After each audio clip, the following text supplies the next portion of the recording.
Dear 8th class, कैसे हैं आप सब। आई होप आप सब ठीक होंगे एंड अपनी स्टडी कंटिन्यू कर रहे होंगे। तो देखिए स्टूडेंट्स, आज हम political science chapter number 5th judiciary का पार्ट नंबर 2 कर रहे हैं, जिसमें शॉर्ट आंसर्स की सीरीज़ है। तो देखो स्टूडेंट्स, फर्स्ट क्वेश्चन क्या है, what is the importance of judiciary in Indian state. यानी कि इंडिया में जुडिशरी की क्या इम्पोर्टेंस है। ठीक है, तो देखो, to protect and insures the fundamental right of the citizen. देखो जुडिशरी क्या होती है स्टूडेंट्स, बेसिकली अगर कोई लॉ ब्रेक कर देता है तो जो लॉ ब्रेकर्स होते हैं उनको पनिशमेंट कौन देती है, जुडिशरी देती है। तो यानी कि हमारे फंडामेंटल राइट्स को बचाने के लिए, सेफ रखने के लिए, ठीक है, कौन वर्क करता है, जुडिशरी करती है। सेकंड पॉइंट है स्टूडेंट्स, अगर कोई झगड़ा या फिर डिस्प्यूट हो गया है सिटीज़न के बीच में या फिर गवर्नमेंट के बीच में, तो वो भी कौन सोल्व करेगी, जुडिशरी। थर्ड पॉइंट है to act as the guardian of the constitution. अब देखो स्टूडेंट्स, आप सभी को पता है कि कॉन्स्टिट्यूशन किन्होंने लिखा, डॉक्टर बी आर अम्बेडकर। इन्होंने कॉन्स्टिट्यूशन राइट किया, बट अब क्या है, कॉन्स्टिट्यूशन को किनके द्वारा फॉलो किया जाता है, पूरी इंडिया के द्वारा फॉलो किया जाता है। और ये कॉन्स्टिट्यूशन हमसे फॉलो कौन करवाती है, कोर्ट यानी कि जुडिशरी। नेक्स्ट है to keep a check on misuse of power by anyone in the government. और अगर कोई भी गवर्नमेंट एम्प्लॉई है अपनी पावर का मिस यूज़ करता है तो उसे पनिश करती है और उसे चेक करती है, वो कौन करती है, जुडिशरी। तो आई होप स्टूडेंट्स आपको जुडिशरी के जो ये रोल्स हैं ये आपको क्लियर हुए होंगे। नेक्स्ट क्वेश्चन है students, why it is necessary for the judiciary to be independent. Judiciary के लिए इंडिपेंडेंट होना क्यों नेसेसरी है। तो it is imperative for judiciary, मतलब ये बहुत ज़रूरी है जुडिशरी के लिए इंडिपेंडेंट होना, यानी कि स्वतंत्र होना। फिर है students question number 2, why it is necessary for the judiciary to be independent. अब जुडिशरी का स्वतंत्र होना क्यों ज़रूरी है, यही क्वेश्चन कर रहे थे हम।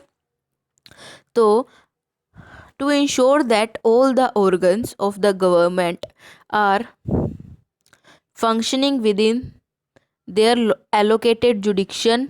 ठीक है, मतलब कोई भी गवर्नमेंट ऑफिशियल्स होंगे या फिर खुद गवर्नमेंट होगी तो ये कैसे वर्क करेंगी, जो कॉन्स्टिट्यूशन में ऑलरेडी रिटन है उनके हिसाब से, और जिसमें जुडिक्शन यानी कि हमारी जुडिशरी है जिस चीज़ की परमिशन देती है वही ये कर सकते हैं। To interrupt the provision of the constitution independently without any pressure. ठीक है, क्या है कि यहाँ हमारे 3 ऑर्गन्स हैं स्टूडेंट गवर्नमेंट के। फर्स्ट ऑर्गन है लेजिस्लेचर, सेकंड है एग्जीक्यूटिव और थर्ड है जुडिशरी। तो ये जो तीनों ऑर्गन जो है ये इंडिपेंडेंटली मूव ऑन करें और एग्जीक्यूटिव और लेजिस्लेचर के ऊपर ज़्यादा प्रेशर ना हो। To impart justice without any fear, और क्या है कि जो लेजिस्लेचर है वो अपना काम, लेजिस्लेचर एग्जीक्यूटिव अच्छे से करें, उनको किसी टाइप का क्या हो, भय ना हो। ठीक है, नेक्स्ट है to protect the fundamental right of the citizen. और जुडिशरी किस लिए इम्पोर्टेंट होती है, सिटीजन्स के फंडामेंटल राइट्स को सेव करने के लिए। नेक्स्ट क्वेश्चन है students, list the various powers of the supreme court describing its original diction. मतलब सुप्रीम कोर्ट की हमें पावर्स के बारे में डिस्कस करना है स्टूडेंट्स। तो फर्स्ट पावर है जो गवर्नमेंट है इंडिया की या फिर वन और मोर स्टेट्स। मतलब पहली बात तो कन्फ्लिक्ट्स, डिस्प्यूट्स, मतभेद जो है गवर्नमेंट सरकार के बीच में और पीपल के बीच में, इनको सोल्व कर देती है। अगर इंडिया की गवर्नमेंट एक साइड है, दूसरी साइड स्टेट है, तो इनके बीच के कन्फ्लिक्ट भी सोल्व करती है जुडिशरी। ठीक है, और जो हमारे फंडामेंटल राइट्स हैं उनको भी क्या करके रखती है, सेव करती है।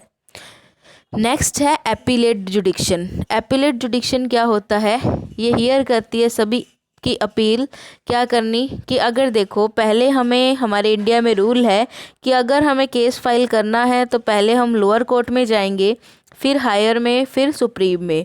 ठीक है, तो ये पावर है सुप्रीम कोर्ट के पास आफ्टर द हाई कोर्ट की इंसाफ सुनाए। ठीक है, एडवाइजरी जुडिक्शन, अगर एट अ टाइम क्या होगा, president that a question of law और फैक्ट हैज़ अराइजन और is likely to arise, he may refer the question to the court for consideration and after such hearing the court can provide his opinion to president. अगर कोई ऐसे बड़ा case है और वो उसको प्रेसिडेंट की एडवाइस चाहिए, तो सुप्रीम कोर्ट पहले उस केस को लिसन करेगी, देन उसको प्रेसिडेंट के पास पास आउट कर देगी। फिर है students court of record. Court of record क्या है, all the judgements of supreme court, जो भी जजमेंट या फिर कोई भी फैसले जो हैं जो सुप्रीम कोर्ट देती है, ये अभी भी क्या है, एज संभाल के कोर्ट्स में पड़े हैं।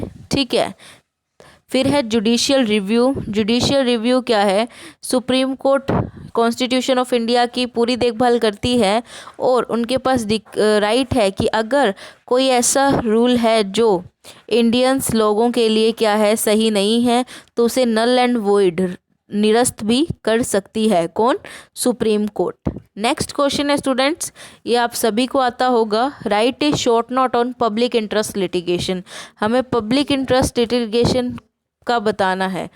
तो पब्लिक इंटरेस्ट लिटिगेशन क्या होता है कि जैसे कई जो पीपल होते हैं उनके पास इतनी पावर नहीं होती है या फिर उन्हें नॉलेज नहीं होती है अप्रोप्रिएट कि अपना जो केस है वो जिसके अगेंस्ट फाइल्ड है तो उसे कैसे जीतें। तो पब्लिक इंटरेस्ट लिटिगेशन में क्या है, एक केस फाइल होता है पब्लिक इंटरेस्ट लिटिगेशन के थ्रू सुप्रीम कोर्ट में, ताकि जो पर्सन है जिसके ऊपर ये केस है वो क्या हो सके, वो रिहा हो सके, वो क्या कर सके, उसे प्रॉपर जस्टिस मिले।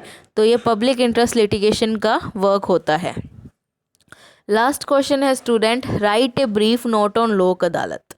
लोक अदालत पे हमें अच्छे से नोट लिखना है। तो जो कोर्ट होते हैं स्टूडेंट्स हैव इंस्टीट्यूटेड लोक अदालत, कोर्ट्स के द्वारा ही लोक अदालत लॉन्च की जाती है। ये ग्रुप होता है कुछ पीपल्स का। ठीक है, ये स्टेट के ओवर नॉर्मली हेल्ड होती है, डिस्ट्रिक्ट अथॉरिटीज़ और क्या करती है, जजेस भी होते हैं इसमें, सोशल एक्टिविस्ट। सोशल एक्टिविस्ट कौन होते हैं, जो लोगों की क्या सुने, प्रॉब्लम्स जो हैं उनको सुने और उनको क्या सॉल्व करें, और इनको क्या है, लीगल प्रोसीजर से ही किया जाता है। तो लोक अदालत में हर टाइप का जो डिस्प्यूट है उसे सोल्व करते हैं और जो दोनों पार्टीज़ हैं, बोथ पार्टीज़ की सुनी जाती है, तभी कोई भी कन्फ्लिक्ट सोल्व होते हैं स्टूडेंट्स। ठीक है, तो ये तो था स्टूडेंट्स आपका chapter number 5 judiciary part number 2। अब आपका ये चैप्टर कंप्लीट